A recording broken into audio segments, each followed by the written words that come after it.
le contexte aujourd'hui sur l'énergie, avec une hausse des prix qui entraîne des questions très récurrentes de la part des entreprises de Nouvelle-Aquitaine, est aussi à adresser en termes de sécurisation de ce poste énergie qui s'intègre dans un sujet de décarbonation. Donc nous, fort de ce contexte, à ADI, qui évidemment, nous évoluons dans le cadre de la feuille de route Néoterra, tout ça, la feuille de route régionale Néoterra, donc tous ces sujets nous intéressent.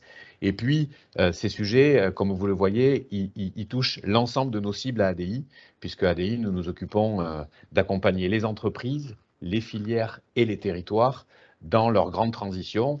Et ce sujet de la décarbonation touche principalement aux transitions industrielles, aux transitions énergétiques, aux transitions environnementales, d'où l'idée de proposer à nos acteurs et à notre réseau ce webinaire ce matin pour en fait finalement vous donner les clés opérationnelles pour pouvoir engager et vous engager dans ces processus de décarbonation. Nous vous avions déjà proposé une émission dans le cadre de Néo Business à l'automne dernier pour un peu poser le cadre stratégique un peu et vous présenter un peu qu'est-ce qu'était la décarbonation, dans lequel Julien Jiménez et Sean Cock étaient déjà intervenus.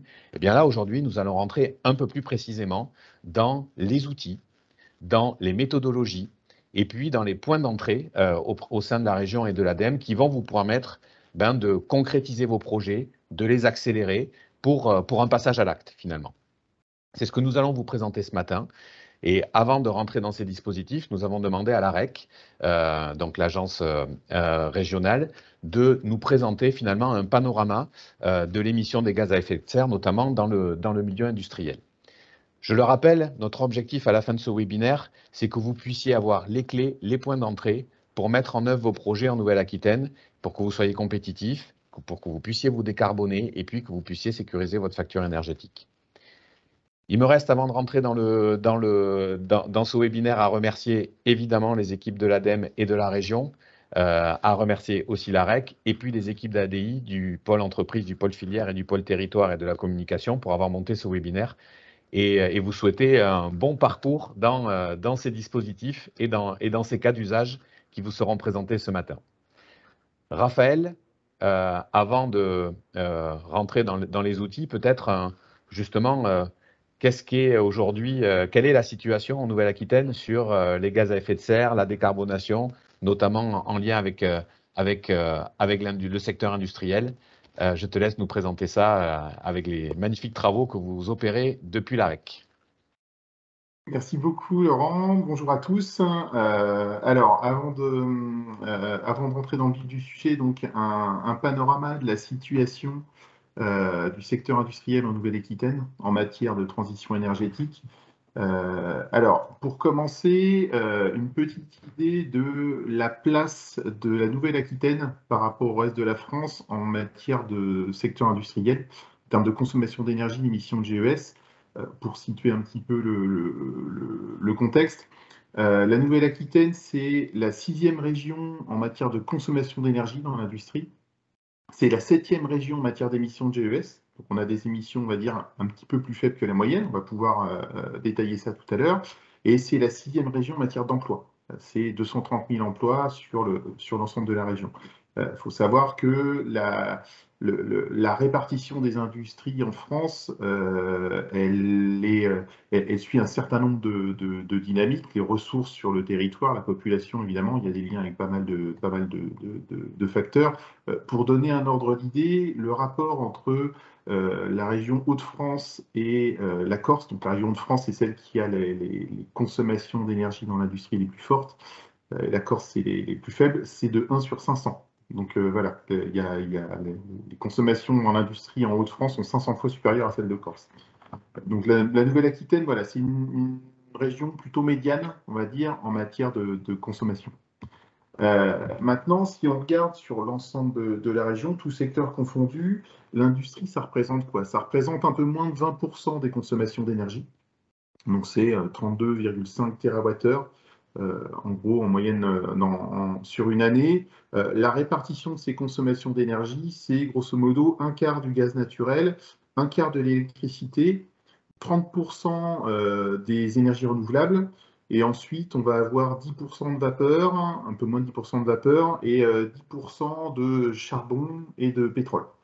Alors, c'est quasiment 20% des consommations d'énergie, seulement 10% des émissions de GES. Pareil, on va y revenir tout à l'heure.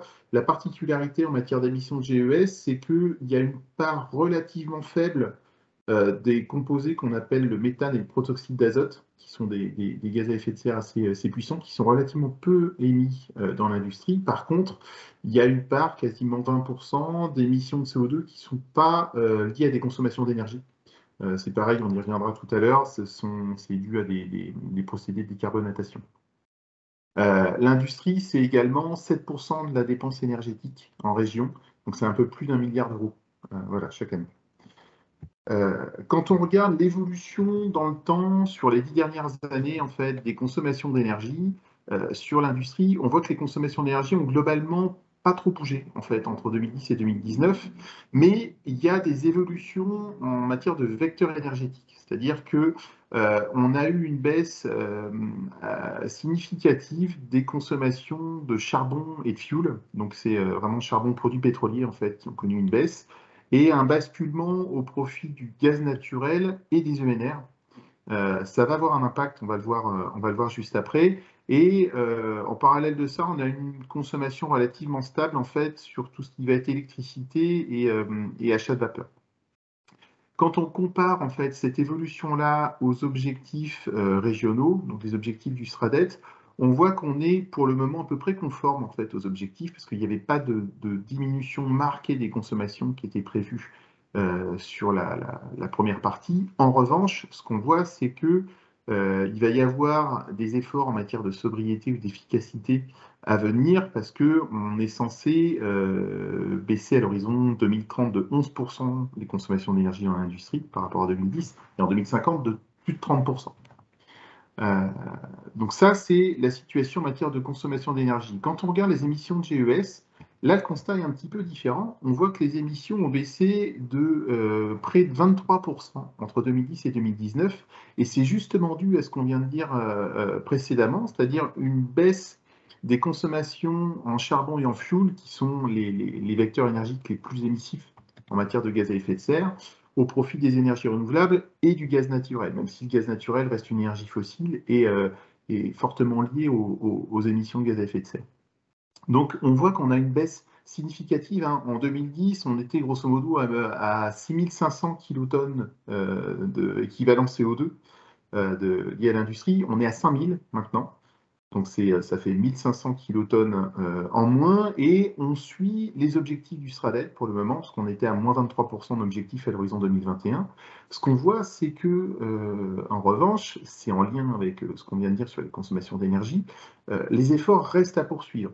À l'horizon 2050, on vise un objectif autour de 2000 kilotonnes équivalent CO2. Encore une fois, on est à 5000 actuellement, on était à 6500 en 2010, donc on voit bien que les efforts en matière de consommation d'énergie doivent se poursuivre pour atteindre aussi les objectifs en matière d'émissions de GES. 2000 kilotonnes à l'horizon 2050, on va le garder en tête parce qu'on va le reprendre un petit peu après. Quand on regarde la répartition des émissions et des consommations d'énergie, déjà dans l'espace, sur la région, on voit qu'on a une répartition forcément assez inégale qui est répartie autour des grands pôles industriels et des principaux établissements consommateurs. Il faut savoir, à titre indicatif, que si on prend les 200 établissements les plus consommateurs d'énergie, on va concentrer 80% de la consommation d'énergie totale du secteur.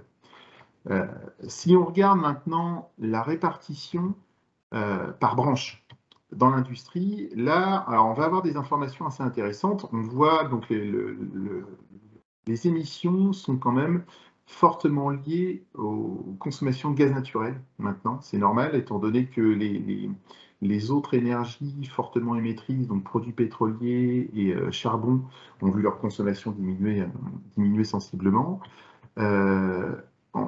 Je reprends l'objectif qu'on a à l'horizon 2050. 2000 kilotonnes équivalent CO2. Il faut savoir qu'actuellement, on a 1900 kilotonnes équivalent CO2 qui sont émises dans l'industrie en lien avec de la consommation de gaz naturel. Donc ça donne une idée voilà, de l'effort qui peut être fait sur ce vecteur énergétique. Le gaz naturel, il est consommé dans toutes les branches. On a aussi des efforts forcément qui peuvent être faits sur les produits pétroliers. Il en reste encore. Il y a encore 600 kilotonnes équivalent CO2 sur quasiment toutes les branches, pareil, qui sont concernées. Tout ce qui est la catégorie autres combustibles, ça va être charbon et puis des combustibles spéciaux, on va dire. Là, c'est pareil, on a encore 400 kilotonnes équivalent CO2, donc il y a vraisemblablement des gros efforts à faire sur les 30 prochaines années sur ces points-là. Et un dernier point à avoir en tête, on parlait des émissions non énergétiques, donc c'est essentiellement dû à la décarbonatation. Ça, c'est lié vraiment sur toute la branche qui est fabrication de ciment, de chaux, enfin voilà, plâtre, où là, on est quasiment à 1000 kilotonnes équivalent CO2.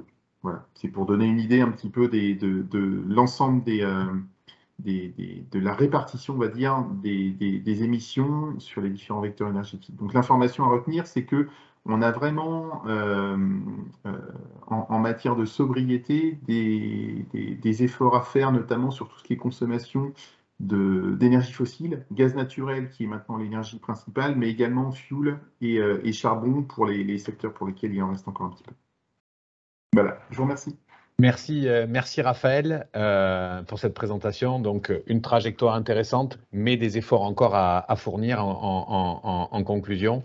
Je me permets de dire que si vous souhaitez plus d'informations, rentrer plus dans le détail de certains sujets, Raphaël, je crois que les équipes de l'AREC se tiennent à la disposition soit en direct, soit via vos plateformes. Donc, n'hésitez pas à tout ça. Alors justement, pour accompagner vos efforts, c'est le but du webinaire. Eh bien, les équipes de l'ADEME et de la région Nouvelle-Aquitaine sont fortement mobilisées. Les dispositifs existent, ils sont nombreux, ils sont efficaces. Et donc, du coup, l'idée de ce webinaire, c'est évidemment de vous les présenter et surtout de vous mettre en situation de pouvoir commencer à rentrer dans les dispositifs. Et donc, encore une fois, je remercie les équipes de l'ADEME et de la région de nous consacrer du temps et de vous consacrer du temps pour pouvoir vous permettre de prendre en main ces dispositifs et les interlocuteurs. Avant de rentrer et de donner la parole à Sean Cock et à Julien Jiménez dans un premier temps pour vous présenter le dispositif, juste vous rappeler que ce webinaire est enregistré. Vous rappelez évidemment de bien couper vos caméras et vos micros et surtout de vous dire que les conversations se feront par le fil de discussion. On n'aura pas trop l'occasion de prendre un jeu de questions-réponses. Par contre, les contacts pourront être déroulés évidemment en direct avec les équipes de l'ADEME et de la région. C'est aussi un des objectifs, c'est de vous permettre tout ça. Passer ces sujets logistiques, Sean et Julien, du coup, à vous de nous présenter un peu quels sont ces dispositifs et puis dans quel cas les utiliser, quoi. Voilà. Merci Laurent. Bonjour à tous. Donc oui, on va vous faire une présentation des dispositifs d'aide région Nouvelle-Aquitaine et de l'ADEME. Donc ça sera une présentation à deux voix. Donc je vais pas être très poli, je vais commencer par me présenter. Donc Sean Cock, moi je suis le référent décarbonation pour l'industrie Nouvelle-Aquitaine, pour l'ADEME Nouvelle-Aquitaine. Donc j'essaie de centraliser un peu toutes les données, forcément tous les dispositifs. Je pense que vous êtes au courant qu'il y a beaucoup de dispositifs et c'est des fois un peu difficile de s'y retrouver. Donc mon rôle, c'est avant tout d'essayer de synthétiser un peu tout ça et d'être le point d'entrée pour la décarbonation de l'industrie. Et de manière un peu plus générale, si vous avez des questions sur l'industrie, aussi de vous rediriger vers mes collègues de l'ADEME pour voilà, faire un peu un point unique. Et je vais présenter avec Julien. Julien, je te laisse te présenter. Oui, bonjour à tous. Julien Jiménez, sous-directeur solutions énergétiques, sous-direction qui accompagne effectivement les entreprises dans leur transition énergétique, tout ça naturellement en partenariat et en collaboration avec l'ADEME. Donc, le but aujourd'hui de la présentation, ça va être déjà de vous présenter pas une liste à la Prévert de tous les dispositifs parce que ça peut être très lourd. Le but, c'est de vous montrer un peu une démarche qui s'applique lorsque vous souhaitez décarboner votre site industriel ou engager une transition énergétique de votre site. Donc, c'est une démarche avec différentes étapes que l'on peut prendre dans l'ordre ou pas, mais en tout cas, cette démarche fonctionne à peu près dans tous les coups, à tous les coups. Donc, n'hésitez pas et on va en profiter pour chaque point de mettre en avant les dispositifs phares qui nous semblent les plus importants à connaître. Donc ce n'est pas exhaustif, c'est-à-dire qu'on n'aura pas le temps de tout présenter, mais voilà, les dispositifs qu'on va vous présenter aujourd'hui, on considère que vous devez les connaître. Si jamais vous considérez que vous avez des projets qui ne rentrent pas dans les clous, n'hésitez pas quand même à revenir vers nous. Le but aussi de cette présentation, c'est aussi de mettre en avant les contacts ADEME et les contacts régions pour que derrière vous puissiez poser vos questions. Mais n'hésitez pas à revenir vers nous, même si vous avez un projet qui ne rentre pas dans ces différents dispositifs. Et juste pour terminer, les dispositifs d'aide aujourd'hui n'ont pas vocation à vous financer votre transition énergétique. On sait que suite à la présentation qu'on a eue, la transition énergétique et la décarbonation des sites est forcément un point très important. Et ça va demander un surcoût d'investissement. Donc le but des dispositifs, c'est de réduire ce surcoût pour soulager les entreprises et vous permettre de franchir le pas. On a aussi des aides techniques et des aides de formation qu'on va voir, mais voilà, prenez vraiment les dispositifs comme des aides pour vous abaisser les temps de retour sur investissement de manière à franchir le pas et de vous soulager là-dessus. Je ne sais pas si Julien, tu veux ajouter quelque chose ou on attaque? On attaque. Allez. Donc, partie 1, par où commencer? Donc, la première étape, de manière assez logique, c'est connaître ses consommations. Donc, si vous ne savez pas par où commencer, le début, pour décarboner un site, il faut connaître et mesurer ses plus gros postes de consommation. C'est une étape initiale et essentielle. Ça permet des premières actions rapides sans effort. Donc, c'est toujours un peu difficile à estimer, mais de mettre en place des systèmes de mesure, très souvent, on arrive à voir des gaspillages.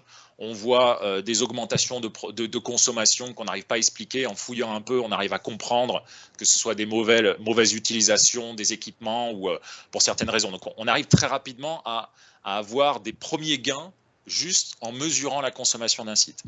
Et finalement, ça c'est un point très important pour la suite, ça permet de mesurer les gains et les temps de retour, c'est-à-dire qu'une fois qu'on a identifié les actions, si on sait la consommation d'un équipement, on peut estimer le temps de retour des actions et donc pouvoir avoir des données un peu plus chiffrées et un peu plus précises au moment où il faudra engager des financements.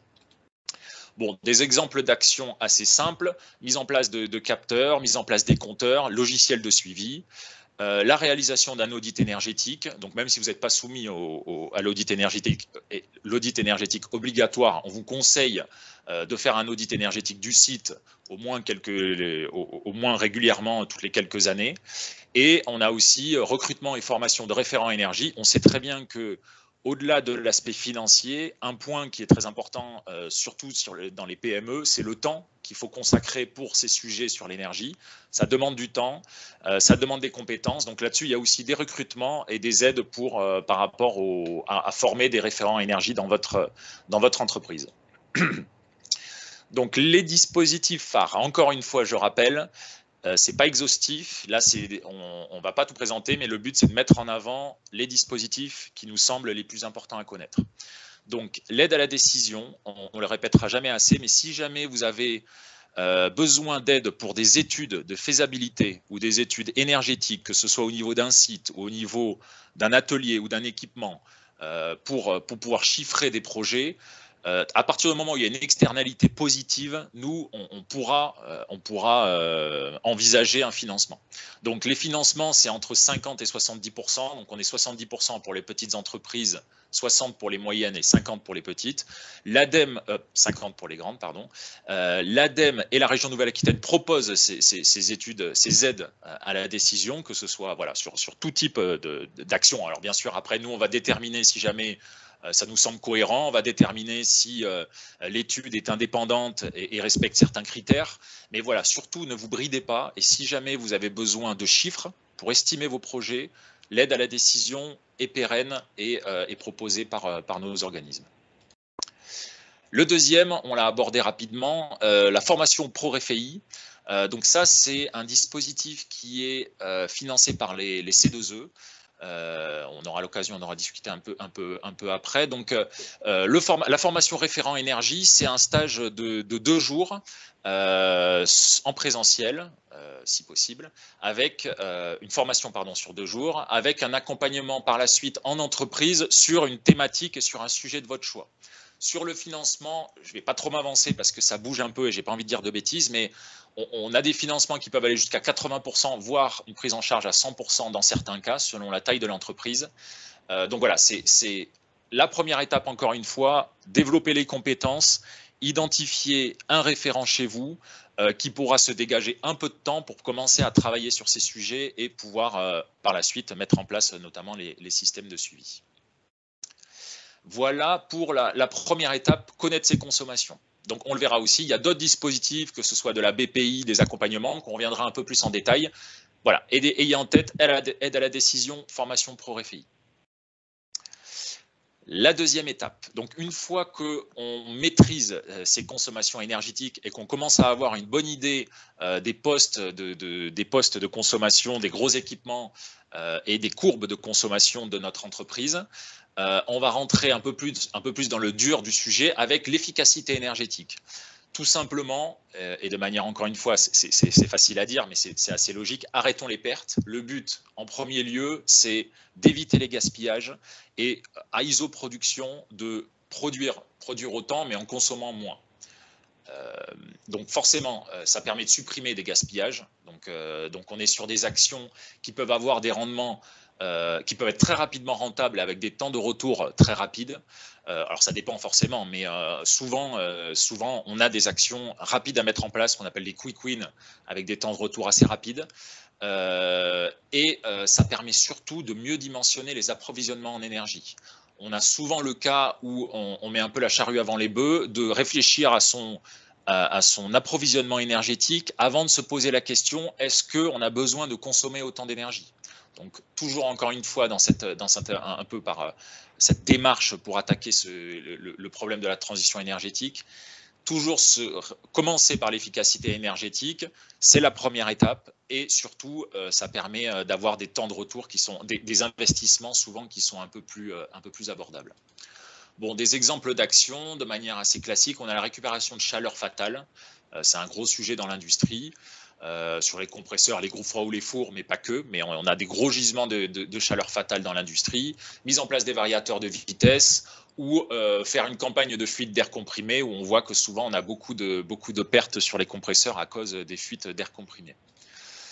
Alors, les dispositifs phares. Donc, juste avant qu'on vous présente les différents dispositifs, sachez que pour l'efficacité énergétique en industrie, le levier principal, c'est les C2E, c'est les certificats d'économie d'énergie. Donc, les C2E, vous devez les connaître, enfin, vous devez les connaître.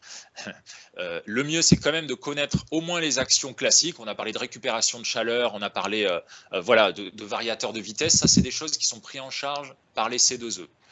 Donc, je ne vais pas rentrer dans les détails des C2E, mais si vous avez des questions là-dessus, n'hésitez pas à revenir vers moi et je pourrai vous rediriger vers les bons interlocuteurs. Donc, si on se concentre sur les dispositifs, alors là, c'est le dispositif France 2030, pardon, qui vient de sortir récemment. Donc, c'est un dispositif qui s'appelle Industrie Zéro Fossile, qui a 3 volets.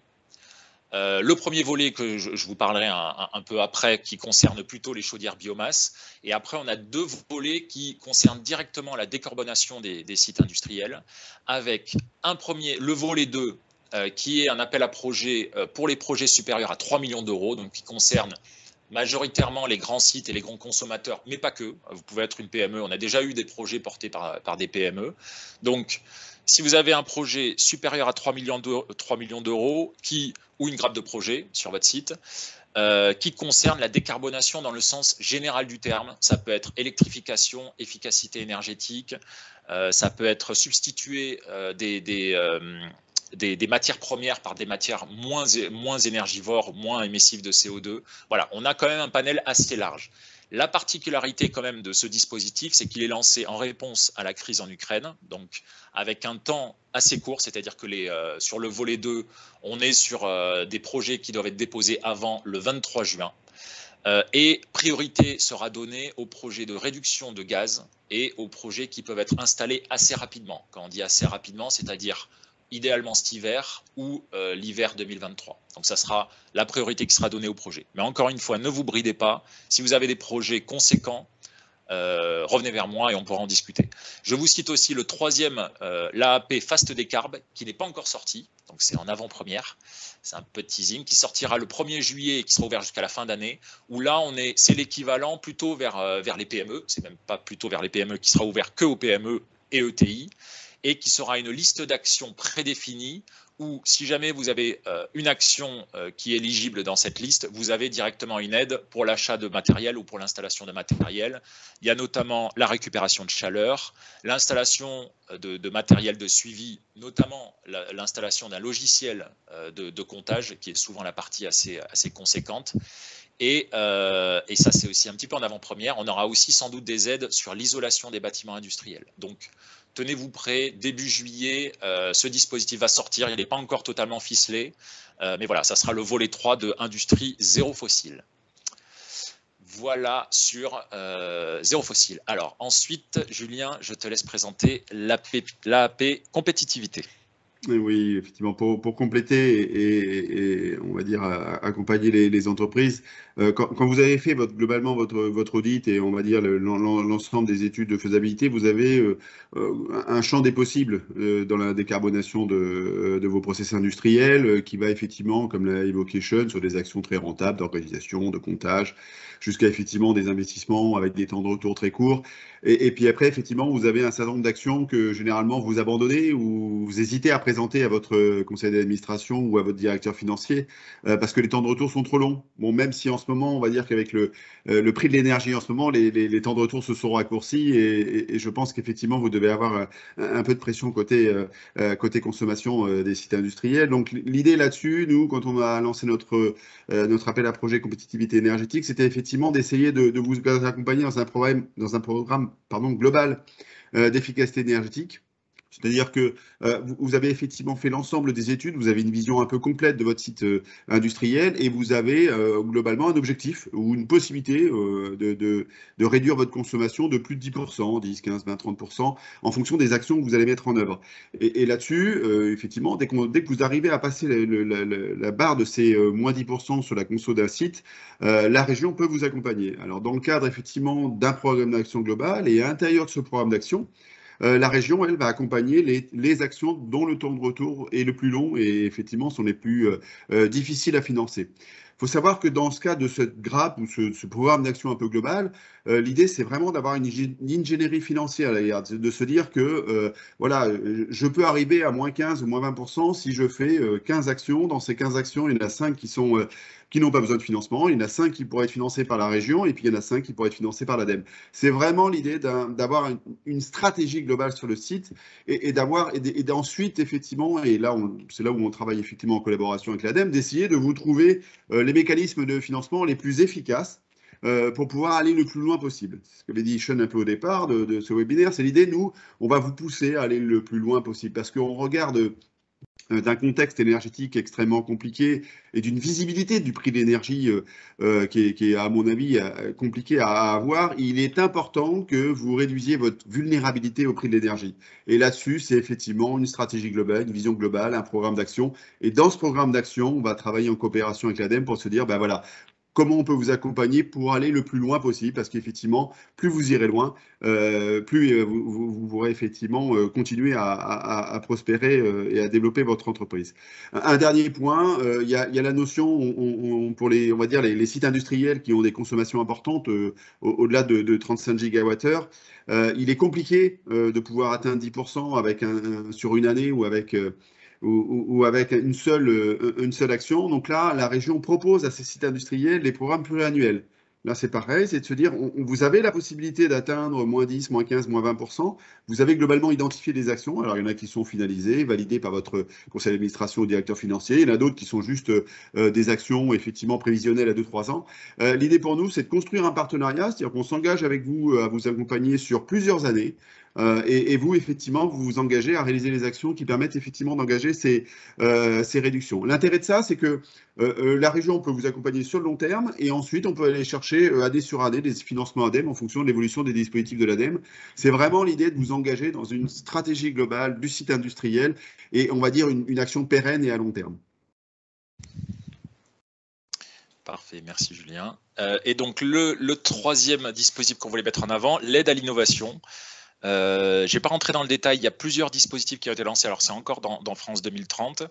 Mais si vous avez des projets de R&D ou d'installation d'un pilote sur site industriel, toujours liés à la décarbonation. Alors quand on parle de la décarbonation, ça peut être efficacité énergétique, décarbonation des process ou de la fourniture d'énergie, ou tout ce qui est captage et stockage de carbone, donc quelque chose qui est assez innovant. On a des aides à l'investissement à travers des dispositifs anciennement du programme d'investissement d'avenir et qui sont sous la coupe de France 2030. Donc c'est prévu d'être pérenne au moins sur les 2-3 prochaines années. Donc voilà, et bien à l'idée qu'on a des aides sur la partie mature et la partie efficacité énergétique, mais aussi on recherche à développer un peu la filière de solutions bas carbone et des projets innovants en lien avec la décarbonation. Voilà pour l'étape 2, efficacité énergétique. Alors, si on passe maintenant sur l'étape 3, donc si on résume, vous maîtrisez vos consommations énergétiques, vous avez fait des actions d'efficacité énergétique pour réduire au maximum votre consommation énergétique à isoproduction. Forcément, il reste toujours un talon, il reste toujours une partie de consommation énergétique dans toute activité industrielle. Vous aurez quand même besoin de consommer de l'énergie. Donc la troisième étape, c'est de substituer les énergies par des énergies bas carbone, donc les énergies fossiles par des énergies bas carbone. Donc pour finir, je passe au propre. Le but, voilà, c'est de se débarrasser, de substituer les énergies carbonées qui restent sur votre site. Donc souvent, c'est les projets qui permettent le plus gros abattage de CO2, forcément, parce qu'on s'attaque au gros du problème.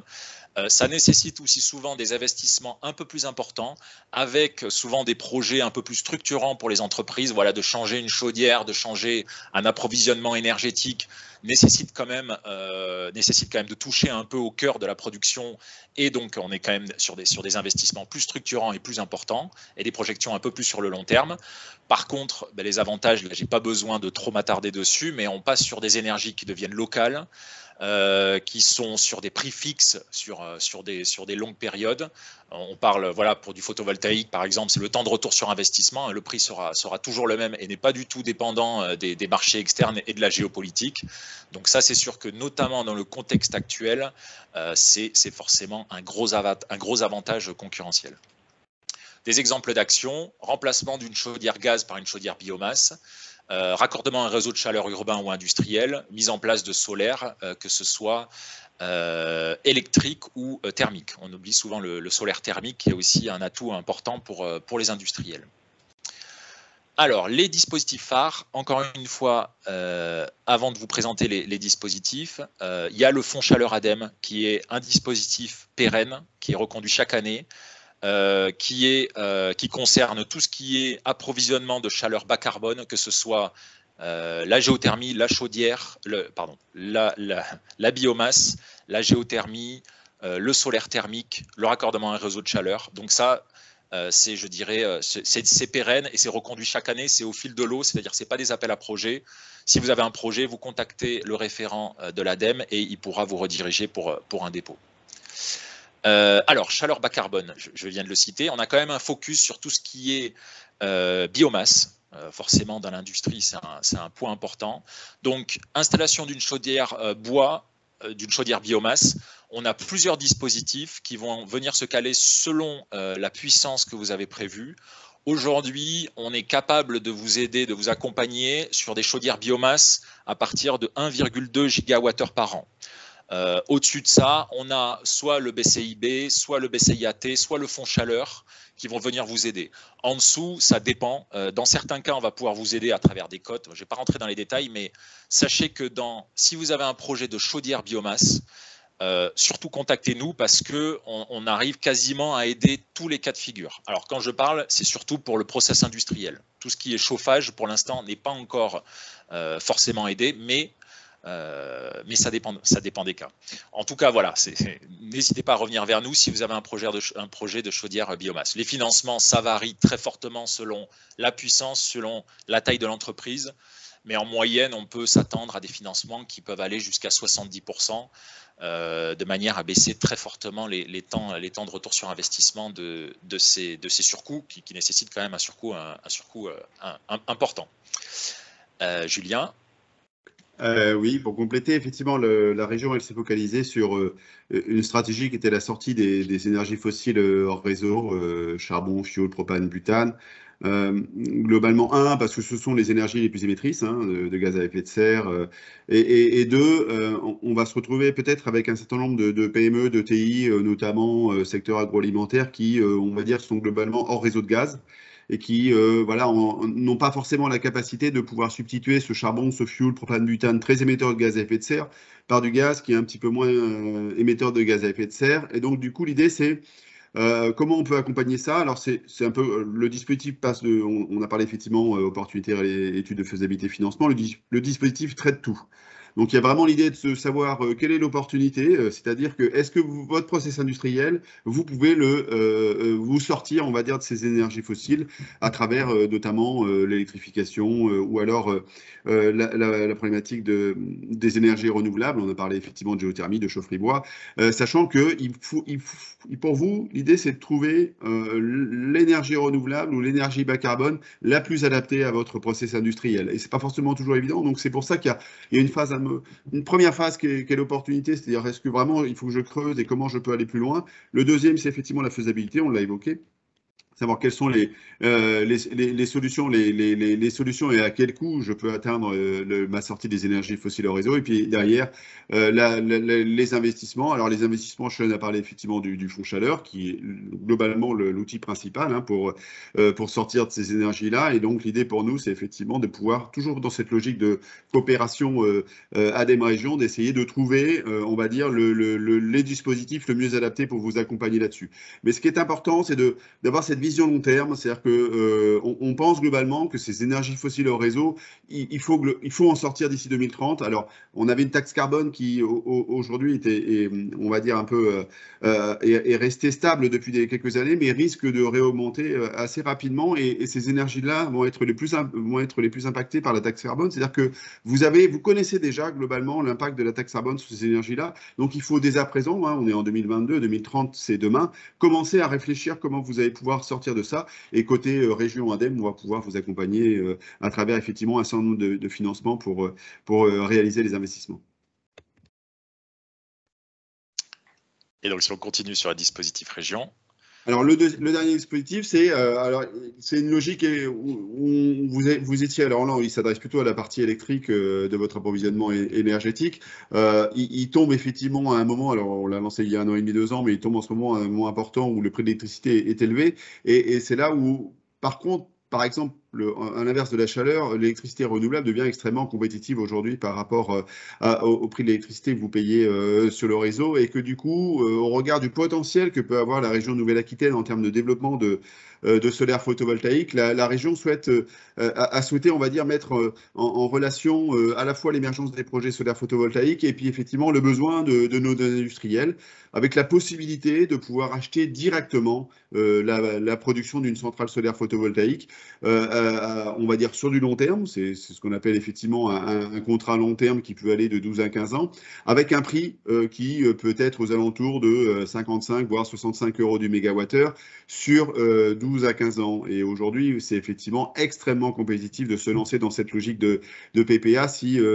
Voilà. Donc ça nécessite d'abord ce qu'on a dit l'opportunité, c'est-à-dire que c'est un nouveau mode d'achat d'électricité qui n'est pas forcément répandu, et du coup ça veut dire qu'à un moment il faut savoir si ma consommation elle est adaptée à l'achat de production solaire photovoltaïque. Est-ce que j'ai une consommation suffisante? Aujourd'hui on a mis la barre à 10 gigawattheures. Si vous avez globalement 10 gigawattheures, ça peut être intéressant de regarder si vous pouvez couvrir une partie de votre consommation par des PPA.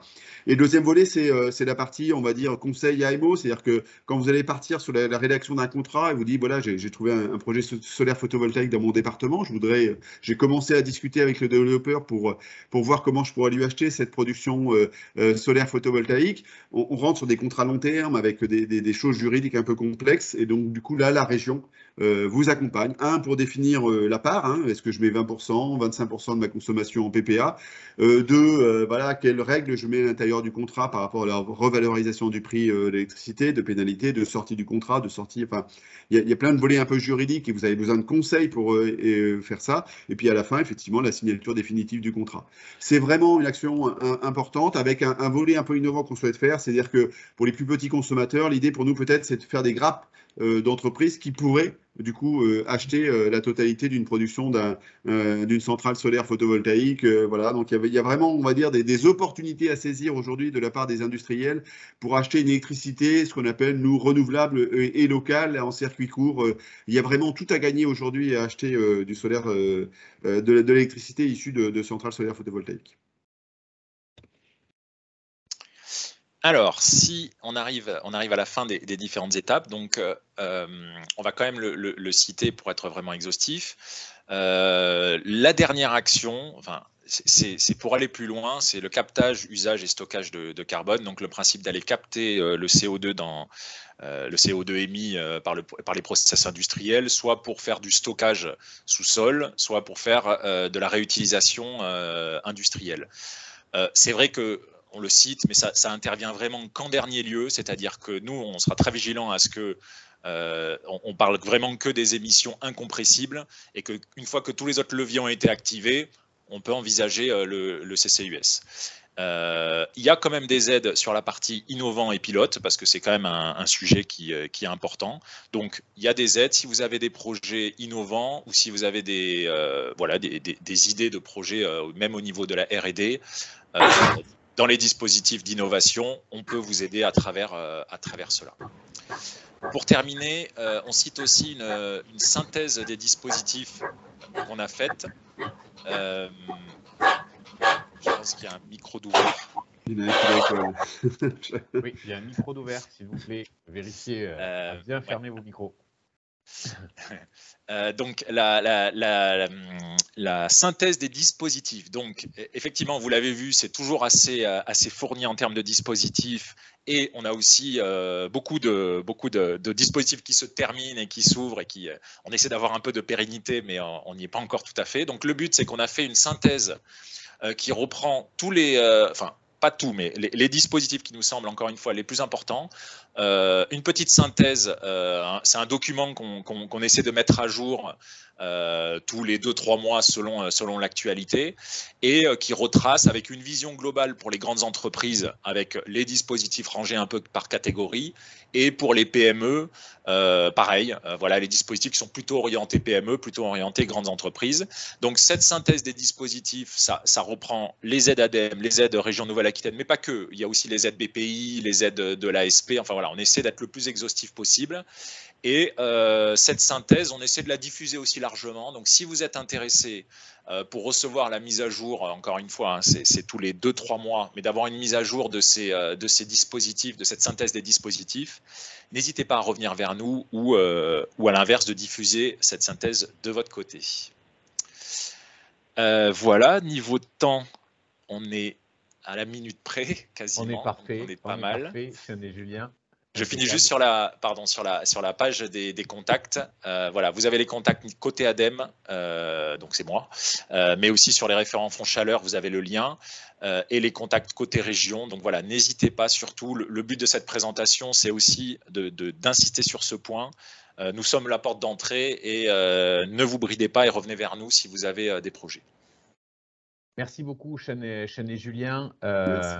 Je pense qu'il était important dans cette première étape de poser les dispositifs, mais surtout de les mettre en perspective dans un process d'accompagnement et de montée en puissance. Vous avez vu 3 étapes avec une 4e potentielle qui est le captage. Bon, on l'a bien compris, c'est vraiment en bout de chaîne.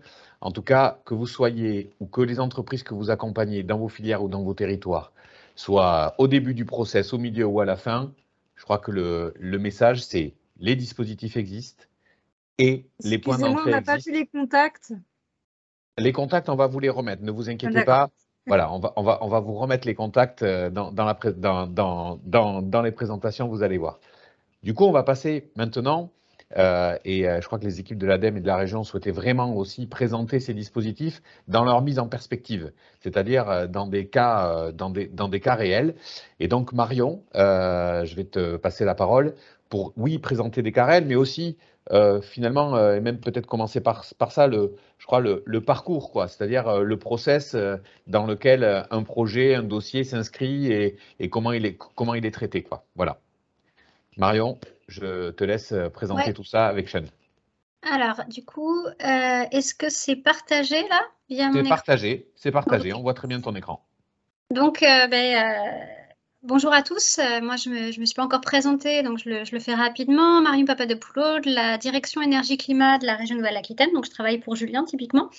Et je suis en charge de l'accompagnement de la région Nouvelle-Aquitaine au site industriel, de la partie, on va dire, ex-Aquitaine, hein, grosso modo, de la région, sachant que j'ai donc 2 homologues, une basée à Poitiers et une autre basée à Limoges, dont vous avez vu les coordonnées tout à l'heure. Ce qu'on voulait effectivement en complément de cette présentation un peu générique pour avoir une vue d'ensemble des dispositifs, c'était illustrer de façon un peu concrète comment se passe un projet de transition énergétique qui va être subventionné avec l'ADEME ou la région Nouvelle-Aquitaine. Donc, le mode d'emploi, comment je commence, combien de temps ça prend, etc. Et après, on va illustrer sur 3 cas concrets avec Sean le parcours de 3 entreprises, voilà, pour vous montrer ce que ça a pu donner en termes de résultats, en termes de subventions, etc. Vraiment, ce qu'il faut retenir, et je pense qu'on ne vous le répétera jamais assez au cours de cette présentation, c'est effectivement avoir une idée de l'ensemble des choses qui peuvent être aidées par l'ADEME et la région. Maintenant, les noms des dispositifs et exactement lequel fait quoi, pour moi, ce n'est pas l'essentiel. C'est globalement, vous savez à peu près ce qui peut être accompagné et vous avez ces fameux contacts qu'on vous remettra, vous allez voir dans 2 slides, vous le revoyez. Vous l'aurez en fin de webinaire puisque bien sûr, vous aurez l'ensemble des documents. Et donc après, il faudra surtout pas hésiter à prendre contact avec n'importe lequel de ces points d'entrée et on se fera un plaisir de vous orienter. Donc, mode d'emploi, ce que je vous disais, je voulais faire une petite frise chronologique d'un projet pour mettre un peu de concret sur une démarche et que vous ayez un peu une idée de comment ça se passe. Je vais passer assez rapidement, mais voilà, pour moi, c'est ça les étapes. Première, vous pouvez consulter tout ce qui est guide dispositif disponible pour regarder ce qui, a priori, vous intéresse le plus. Donc ça, c'est typiquement ce que vous a montré, ce que vous ont présenté Sean et Julien tout à l'heure avec le fascicule qui va avec et qui est mis à jour régulièrement. Encore une fois, ça vous permet effectivement de voir par rapport à votre projet, ah oui, j'ai l'impression que ça rentre dans les clous, il y a peut-être 2-3 dispositifs qui pourraient coller, mais je ne suis pas sûre. Donc, qu'est-ce que je fais? Hop, je prends contact avec mes interlocuteurs dédiés ADEME Région. Et donc là, on revient sur exactement les mêmes contacts que vous a montré Sean en fin de présentation. Un contact point d'entrée centralisé à l'ADEME qui est Sean, qui pourra ensuite éventuellement vous renvoyer vers les interlocuteurs départementaux. Et pour la région, comme on n'est que 3 entre guillemets points d'entrée, ben, vous pouvez directement contacter l'une ou l'autre selon votre département. Si jamais l'une d'entre nous est en congé, il ne faut absolument pas hésiter à appeler les autres puisque on peut aussi tout à fait vous apporter les réponses pour votre département, même si la suite du projet sera suivie par une autre personne. On peut dans tous les cas vous renseigner. Donc, j'ai consulté mes guides, je me suis dit celui-là, ça peut être le mieux, ben, je prends contact avec mes interlocuteurs. Pourquoi? Parce que c'est avec nous qu'on va pouvoir, que vous allez pouvoir définir le dispositif le plus adapté. Je prends un exemple, mais voilà, vous allez voir après dans les cas concrets. Si vous avez un projet de chaudière biomasse, on a plusieurs dispositifs et il y a l'ADEME et la région qui peuvent rentrer dedans. Nous, ce qu'on va faire avec vous, c'est essayer de refaire un peu le point sur votre projet, le contexte global. Est-ce qu'il y a des choses auxquelles vous n'avez pas pensé? Peut-être qu'on pourrait les ajouter dans votre projet. Et donc, une fois qu'on aura défini la meilleure façon de vous accompagner, on va aussi travailler avec vous du coup sur le rétro-planning du projet, parce que ça va être important aussi. Quelles sont vos échéances? Vous demander de faire réaliser des devis auprès de professionnels et vous aider à déposer votre demande de subvention. À l'ADEME comme à la région, les dossiers de subvention sont différents. On est parfois un peu perdu pour savoir comment les remplir.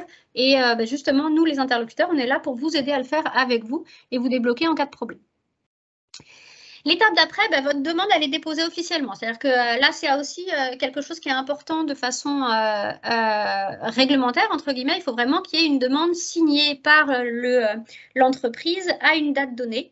Et une fois que c'est fait, ce qui va commencer, c'est ce qu'on appelle la phase d'instruction.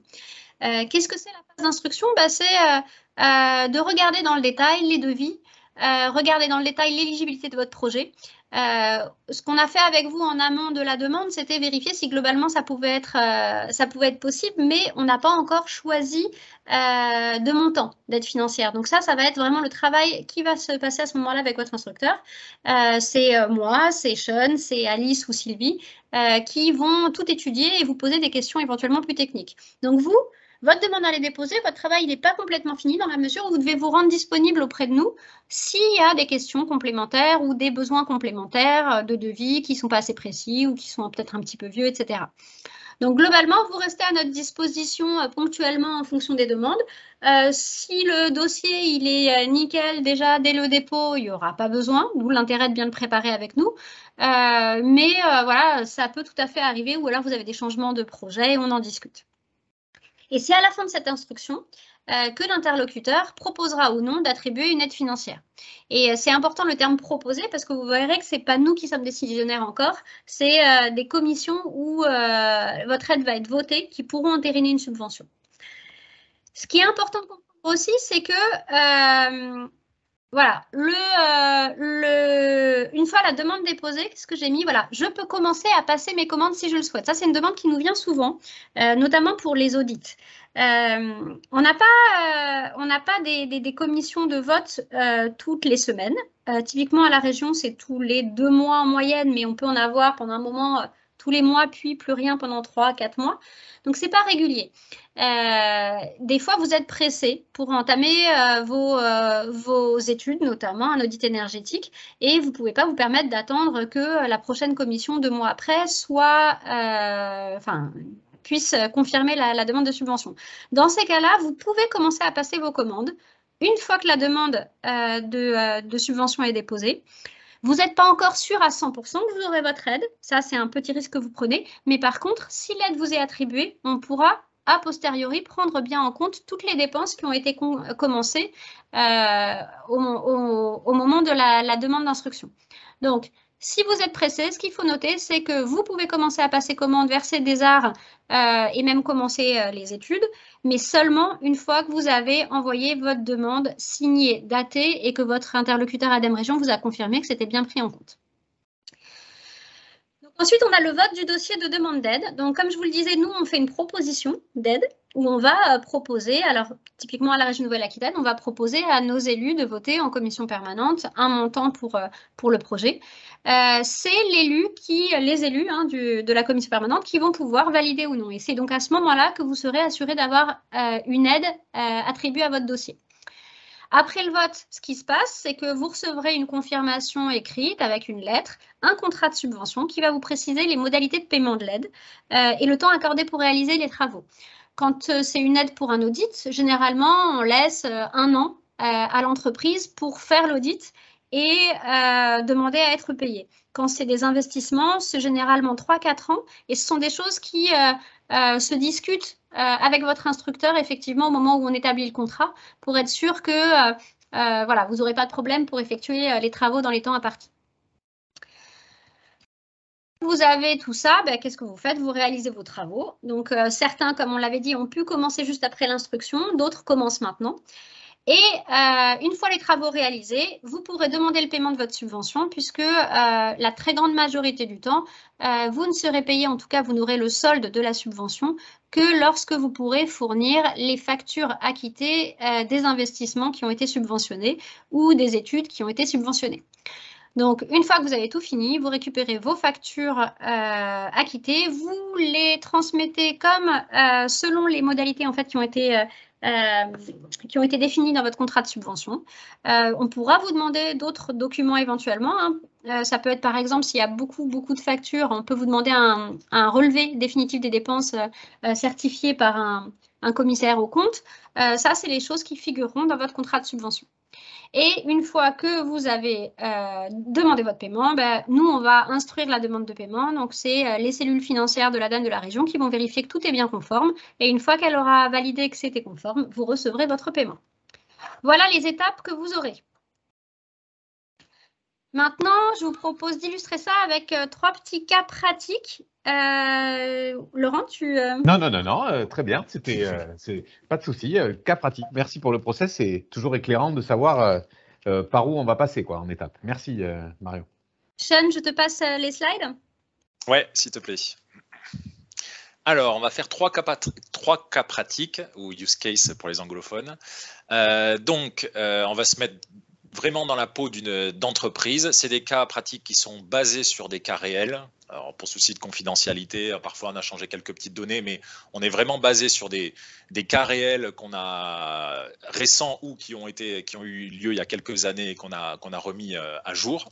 Donc, premier cas, je suis une entreprise spécialisée dans le traitement et revêtement des métaux. Je suis basé dans le Pays Basque. J'ai 59 employés.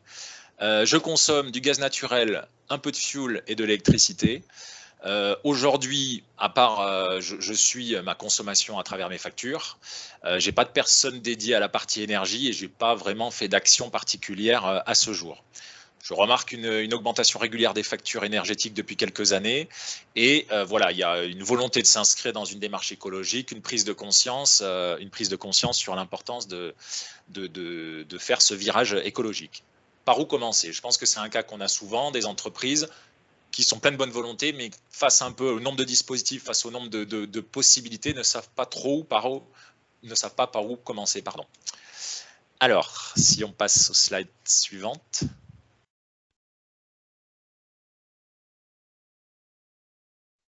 Parfait, merci Marion. Plusieurs solutions sont envisageables. Donc après un tour d'horizon, vu qu'on a été présent à ce webinaire, maintenant les différents dispositifs n'ont plus de secret pour nous. Donc il y a plusieurs possibilités. Formation pro-RFI avec, dans le cas de mon entreprise, une prise en charge à 100%. Le Diag Ecoflux, donc c'est un restant à charge pour mon entreprise de 2 000 €. Donc c'est un accompagnement d'un intervenant externe sur 12 mois. Le Diag, il y a une petite faute de frappe, c'est le Diag Décarbonation, 4 000 € restant à charge avec un accompagnement externe sur 12 jours, donc c'est plus intensif, plutôt orienté sur tout ce qui est bilan empreinte carbone. Et l'audit énergétique du site, donc les audits énergétiques, ça dépend vraiment de la taille de l'entreprise et du temps qu'il faut passer. En moyenne, on est entre 5 et 15 000 €. Ici, on sera environ à 10 000 € avec quand même une prise en charge à 60% par l'ADEME ou la région, donc un restant à charge de 4 000 €. Bon, une fois qu'on a fait le tour d'horizon un peu de ces différentes possibilités, on décide d'opter pour le Diag Ecoflux. Alors concrètement, je dépose un dossier en ligne sur le site de la BPI. On me demande dans ce dossier, de manière très simple, pièce d'identité gérant, données fiscales sur l'entreprise, le CABIS et quelques données complémentaires, mais c'est un dossier très, très simple. Et je suis recontacté 10 jours plus tard par un expert pour valider le dossier et convenir d'une date pour un premier rendez-vous. Alors, le Diag Ecoflux, comment ça se déroule? Donc le budget, on l'a dit, donc 2 000 €, ça coûte plus cher, hein, c'est qu'il y a une partie qui est prise en charge par l'ADEME, donc le restant à charge est de 2 000 € pour mon entreprise. Le temps que ça prend, donc c'est 1 mois pour l'analyse et pour analyser et définir un plan d'action, et on a un suivi externe pendant 12 mois pour la mise en pratique des actions avec des points réguliers de l'expert pour suivre tout ça. Alors concrètement, le temps que ça va demander à mon entreprise. Donc là, bon, encore une fois, c'est des durées estimatives, mais il y a une première analyse des données avec l'expert, donc basée sur les factures énergétiques et les compteurs intégrés. C'est parfois ce qui peut demander un petit peu de temps, c'est-à-dire qu'il faut rassembler toutes les factures, il faut faire un peu le tour de l'usine pour voir quels sont les équipements qui ont un enregistrement. Je pense notamment aux chaudières ou à certains équipements, certaines machines-outils par exemple, qui vont avoir un suivi de consommation. Donc de récupérer les infos qu'on a à disposition. Et ensuite, il y a une ou plusieurs visites de l'expert sur site, donc ça peut être 1 ou 2 jours, qui lui va venir faire les mesures et va venir compléter ces données pour avoir une vision la plus exhaustive possible. l'expert rentre chez lui et revient vers nous avec la restitution et la proposition d'un plan d'action. Donc là, il faut prévoir un après-midi où l'expert va nous proposer les actions qu'il a définies. Si on passe au slide suivant, donc les actions sont chiffrées, donc il y a une estimation du prix des actions, il y a une estimation du temps de retour sur investissement et une estimation des gains que ça va apporter. Là, dans le cas de mon entreprise, 22 pistes sont identifiées et chiffrées, 16 qui ont un retour sur investissement inférieur à 3 ans. Donc, on parlait tout à l'heure d'actions relativement rapides, relativement rentables dans le temps, et un gain potentiel de 70 000 € par an sur la facture. Après avoir identifié en interne ces différentes actions pour voir ce qui est faisable ou pas dans mon entreprise, avec mon conseil de direction, on valide 14 pistes avec une mise en place sur 12 mois, avec encore une fois un suivi régulier dès l'expert. Donc voilà, mise en place de 14 actions qui ont été identifiées. Donc on en a cité quelques-unes, mise en place de compteurs, arrêt automatisé des compresseurs, variateurs de vitesse. Il y a aussi beaucoup d'actions qui sont comportementales, c'est-à-dire prise de conscience, changer les habitudes aussi des opérateurs parfois.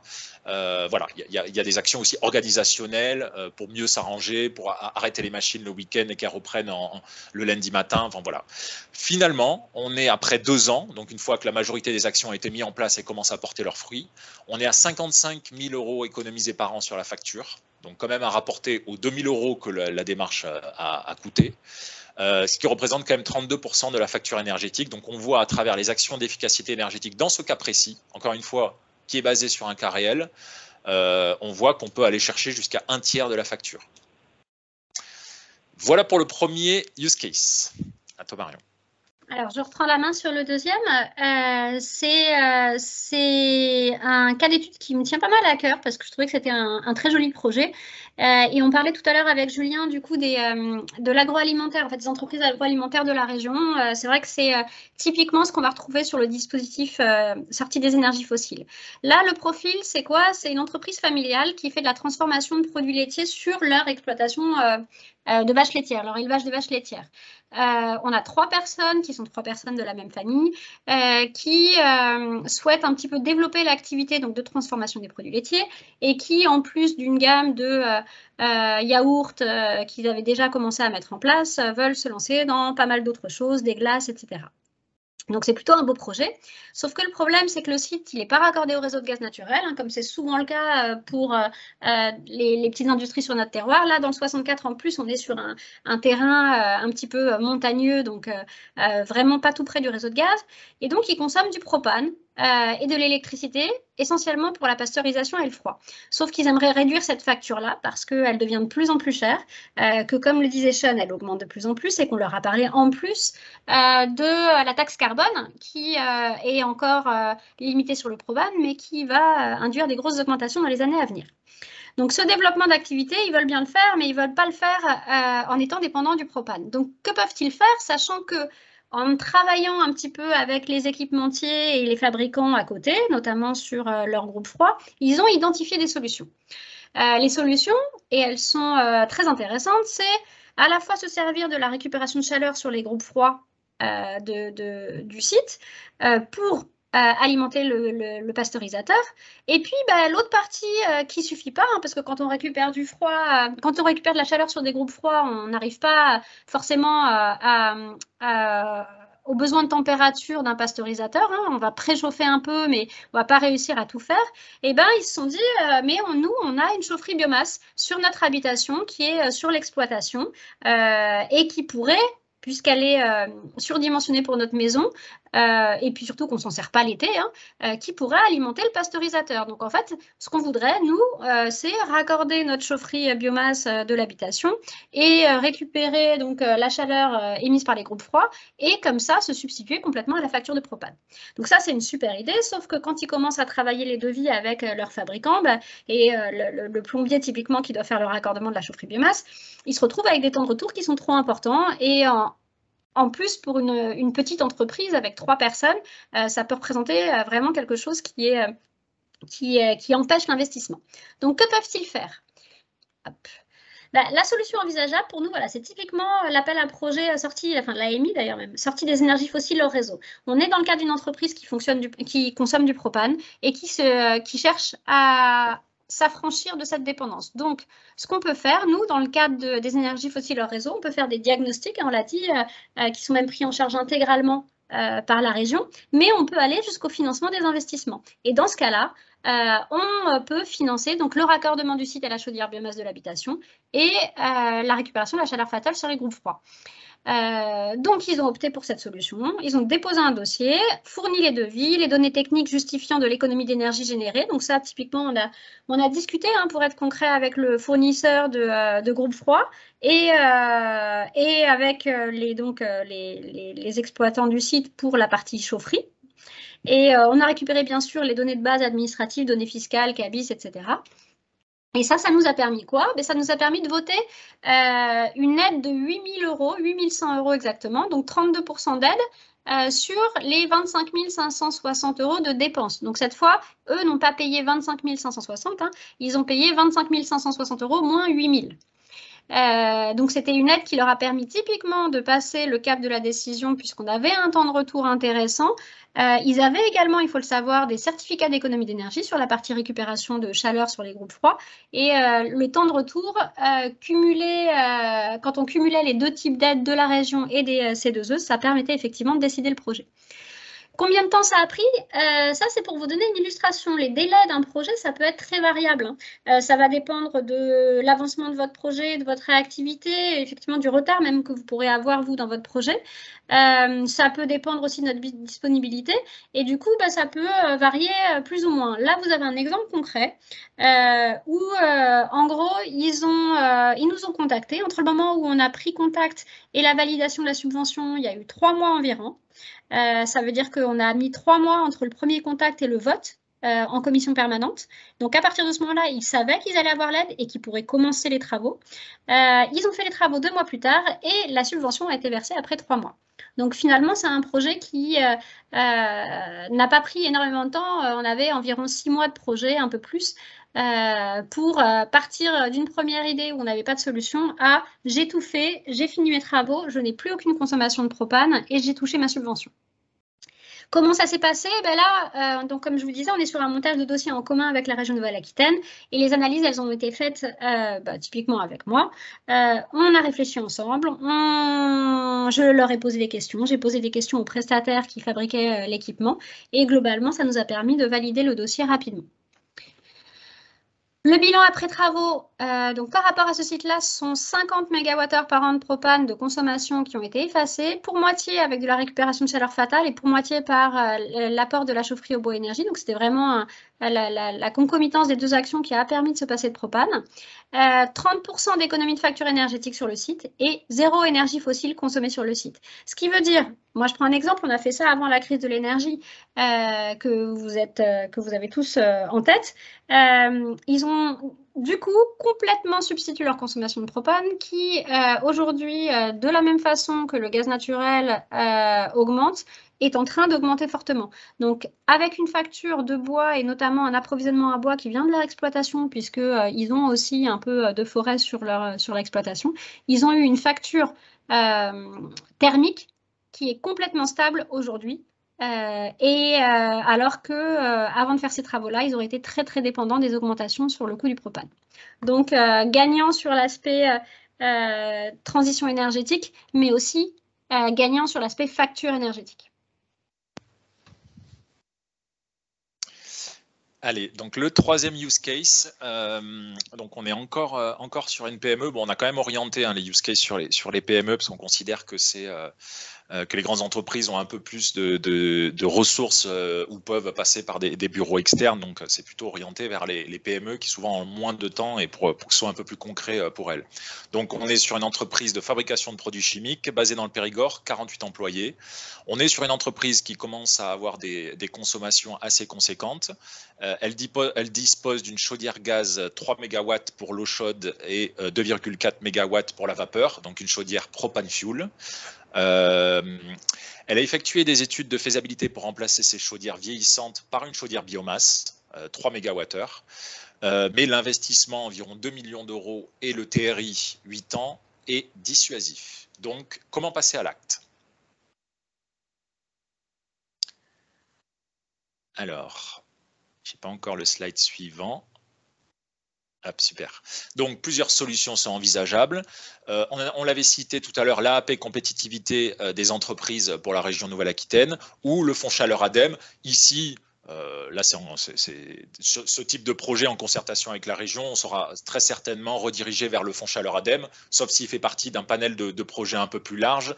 Mais là, c'est vrai que c'est le dispositif le plus adapté. Donc, on opte pour le fonds chaleur ADEME.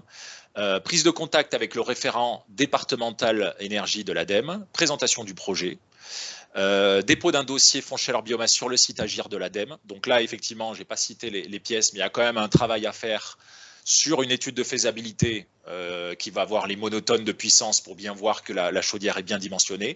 Il y a aussi une sécurisation de l'approvisionnement où on va être très attentif sur le fait que l'approvisionnement doit venir de forêts françaises, de forêts gérées durablement. Et donc, selon les barèmes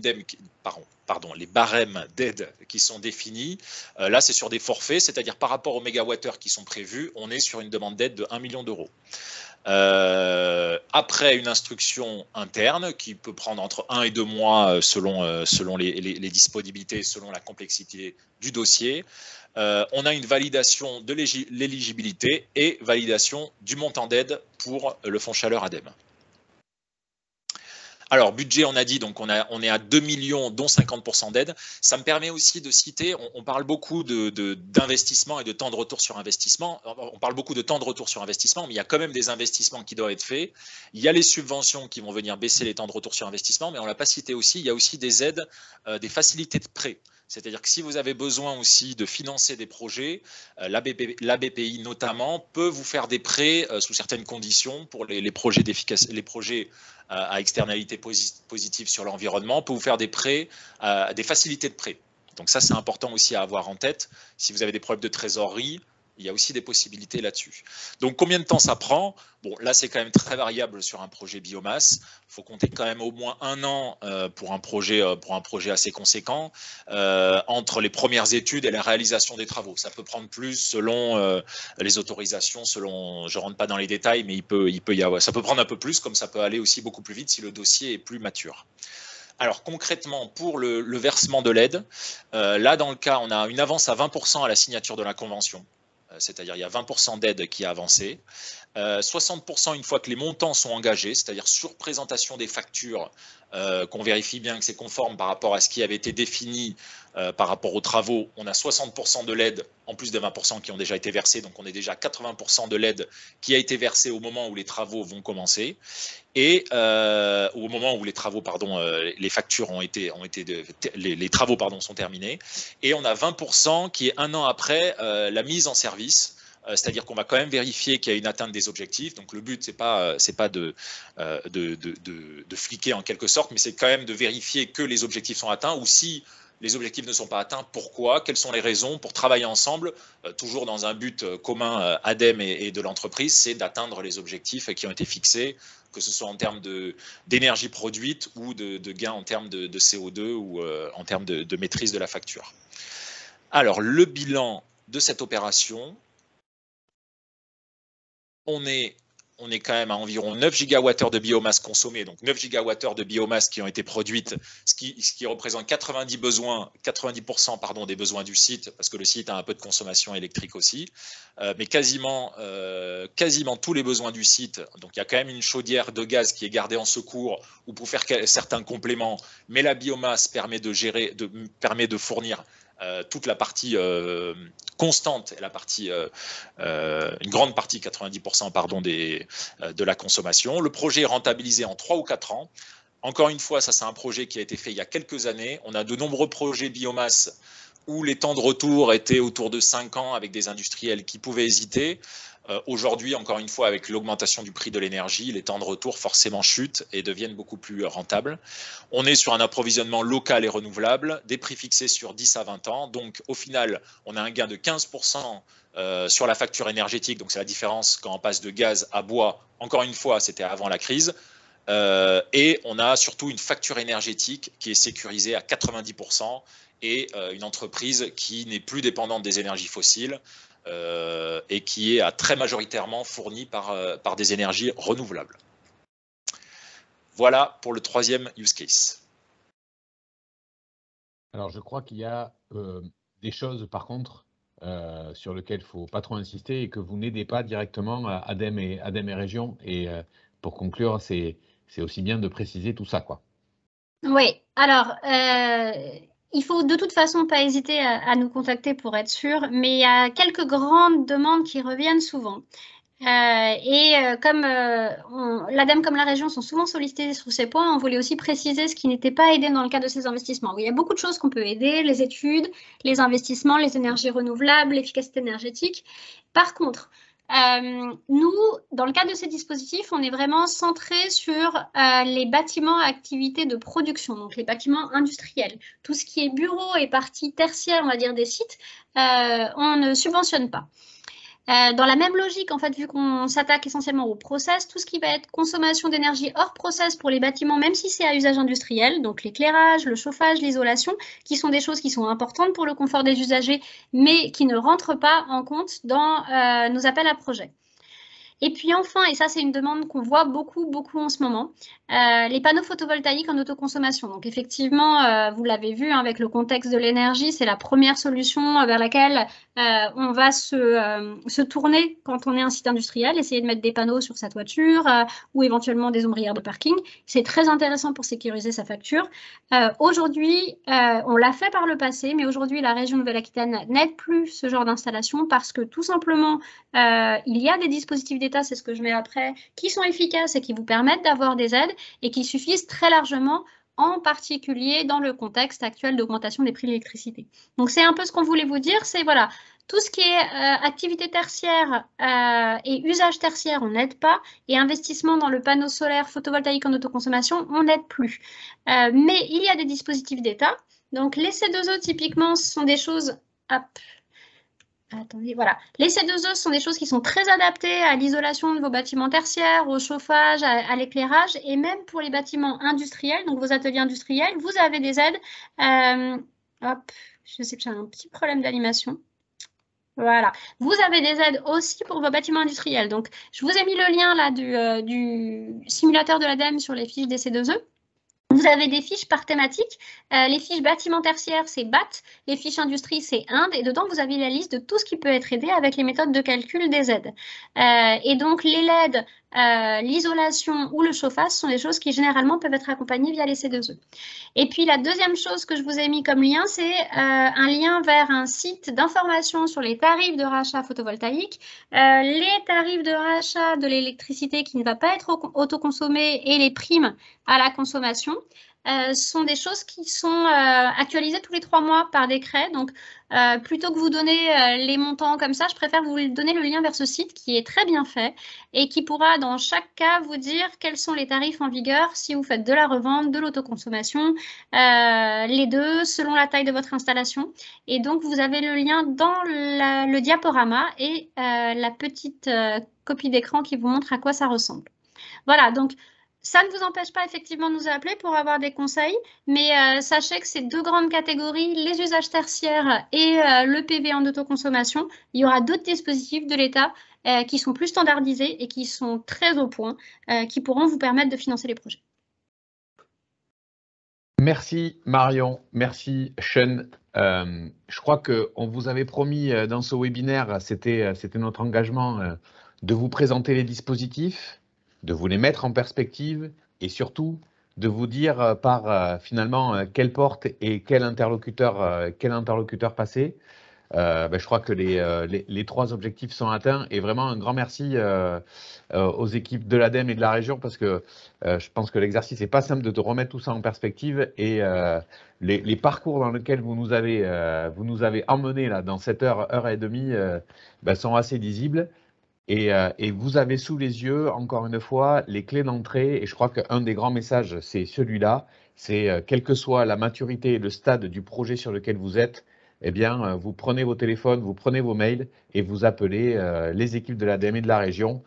On voit qu'il y a toujours une solution, il y a toujours un dispositif et que surtout, c'est gagnant quasiment à chaque coup, quoi. Donc il ne faut pas hésiter.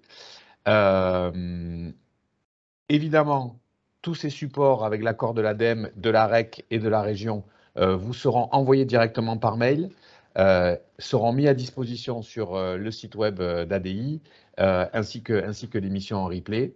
Donc, vous pourrez retrouver tout ça.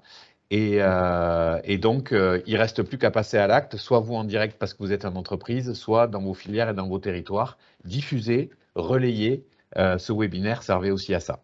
Donc, merci encore, Sean, Marion, Julien, les équipes de la région aussi qui ont travaillé derrière. Merci Raphaël aussi pour la REC. Et puis aussi au niveau ADI, merci beaucoup à Christophe Raoux qui a beaucoup organisé tout ça, Guillaume Gaston pour le pôle entreprise et puis toutes les équipes de la communication qui ont relayé très fort ce webinaire. Voilà, merci à toutes et à tous. Une très bonne fin de matinée. Et puis, vous aurez dans vos boîtes mail et sur les réseaux la rediffusion de tous ces éléments. À très bientôt. Merci. Bonne journée. Au revoir. Merci, au revoir à tous. Merci, au revoir.